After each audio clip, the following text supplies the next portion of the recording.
ఈ షార్ట్లో మీకు బేబీస్కి ఉగ్గు ఎలా ప్రిపేర్ చేయాలో నేను డీటెయిల్గా చెప్తాను. కన్నమ్మకి నేనైతే ఇదే పెడుతున్నాను.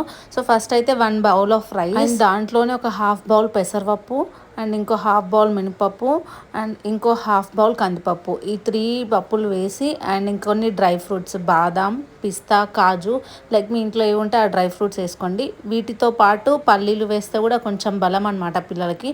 సో అందుకే కొన్ని పల్లీలు వేసి అవన్నీ నీట్గా వాష్ చేసేయండి. అండ్ బాదం అయితే సపరేట్ చేసి ఒక బౌల్లో నానబెట్టుకోండి నైట్ అంతా, బికాజ్ మార్నింగ్ అవి పొట్టు తీసి వేస్తేనే మంచిది. మనం కూడా పొట్టుతో తిన్నాం కదా బాదం, సో అందుకే నేను మర్చిపోయి ఇందులోనే వేసేసాను. సపరేట్గా పెట్టుకోండి.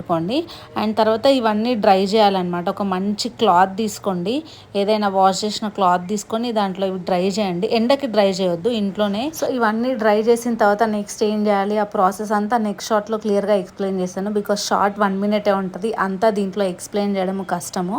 Do subscribe for more.